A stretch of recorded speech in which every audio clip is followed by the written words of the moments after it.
So, the LA Lakers played the Warriors last night for their play-in game, and to say the least, it was interesting.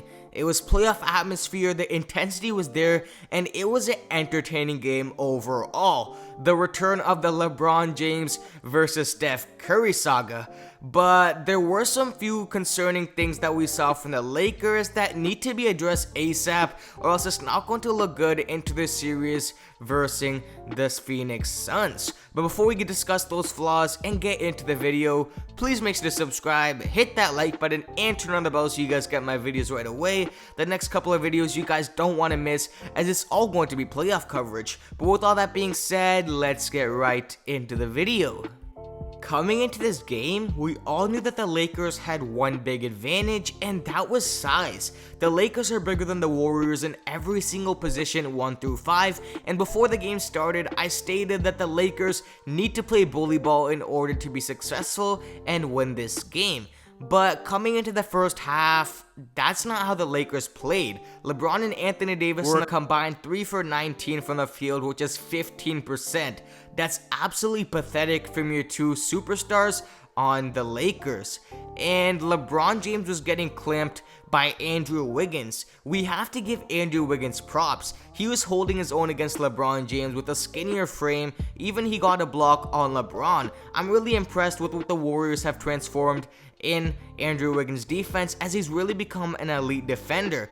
Not only did Wiggins have a big night defensively, he had a big night offensively, scoring 21 points, 2 assists, and 3 rebounds in 39 minutes. It seemed like Andrew Wiggins' shot wasn't falling at first, but he got it together and he hit a nice step back against LeBron that just was so skillful. Andrew Wiggins has a bright future, and he can be a third star for this team, especially when Klay Thompson returns next season. We have to give our props to Draymond Green. Even though his stat line isn't the best with 2 points, 8 assists, and 9 rebounds, Draymond was everywhere tonight. Seemed like he was getting blocks, steals, and his defensive leadership was honestly giving the intensity that the Warriors needed.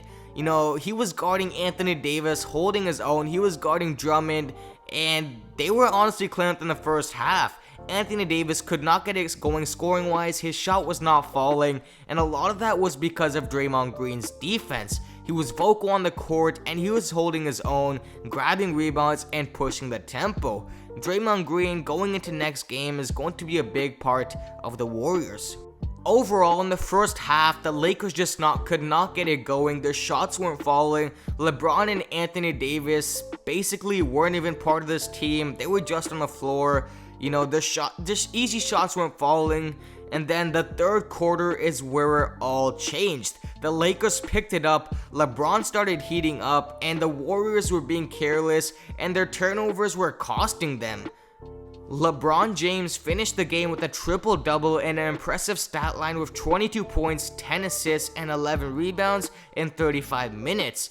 LeBron had the biggest shot of the night, hitting a buzzer-beater 3 to basically seal the deal at the end of the game, and he said that in a post-game interview that he saw 3 rims and he just aimed for the middle one. Are we calling it Le Cap? Comment in the comment section below. In the second half, LeBron started using his body and just became more physical, and that's what was the key to win this game. Anthony Davis had 25 points, 12 rebounds, and 2 assists, and he couldn't get it going from the 3-point line at all. He shot 1 for 6 from the 3. Again, Anthony Davis did pick it up in the second half. He had some nice alley-oop finishes, but again, the first half is where this Lakers team seems to struggle. Andre Drummond really wasn't an effect on this game at all. He had 4 points. Dennis Schroeder, again, 12 points, 5 assists. He did struggle. He didn't even play in the last couple of minutes, as they had Wesley Matthews in instead of him. As let's talk about Wesley Matthews. His defense is impeccable. The Warriors couldn't have an answer for him, and the Lakers were just so smart to put him in. You know, he had some nice steals, rebounds, and he's just a hustle player that you need on your team. We have to give our props off to KCP on the Lakers team. He was holding his own when nobody else was scoring. He brought that scoring and intensity to the game. On the Warriors side, again, Steph Curry showing off why he deserves to be MVP. 37 points, 3 assists, and 7 rebounds. Again, Steph Curry doing Curry things, shooting 6 for 9 from 3. He had some amazing threes, some deep threes, step back threes. He had some nice backdoor cuts. You know, Steph Curry's movement off the ball is so underrated. Like, he's probably the best off-ball mover. He just has those backdoor cuts. Steph was getting triple teamed the whole game, and you know, the Lakers still had no answer for him as he was still able to score 37 points. Again, Andrew Wiggins, big game. Kent Bazemore hit some nice threes, shooting 3 for 5 and 10 points. Kevon Looney had 13 rebounds in the first half. Again, he was a pest on the boards. Off the bench, Jordan Poole had a big night, shooting 2 for 5 from 3. He provided some big minutes tonight, playing 26 minutes against Toscano Anderson, having 9 points. Yeah, the Lakers just outmatched the Warriors in the end, and the Warriors didn't have enough as the Warriors played an 8-man rotation the whole game. But overall, this was a very fun and intense game to watch. Again, LeBron's game-sealing shot, it was one for the ages, hitting a deep 3.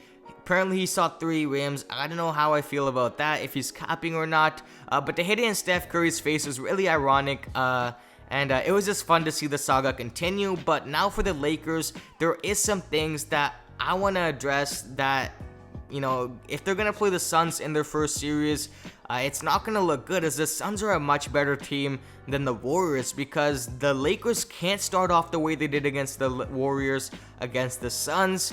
As, you know, the Suns come out hot. They always play with intensity.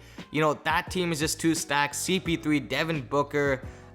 You know, the Warriors played an 8-man rotation. The Suns are a much deeper team than that. So if the Lakers really want to win against the Suns and make it out of the first round, they're going to have to come straight out of the bat with intensity. LeBron James is going to have to be on go mode. And again, physicality is going to be a big thing in this whole playoffs for the Lakers. And Anthony Davis, again, he's going to have a better night. He can't score 20, 25 points. He's going to have to be in the 30s if they want to beat the Suns, as Devin Booker is going to be hungrier than ever and coming at the Lakers.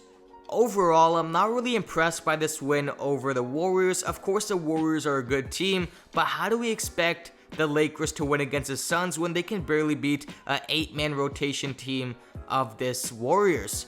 The Suns, again, a much better team, but again, comment down below, is there real concern? Should we be worried about how the Lakers will deal with the Suns? Because I think that's going to be a real problem, and if the Lakers don't come out in the first half gunning, it's gonna be a bad sight. But get in the comment section, let me know again. Again, none of this video wasn't scripted at all. I'm just talking, you know, a different type of video, talking about the game. It seems more genuine than having an actual script. So let me know how you guys feel about that.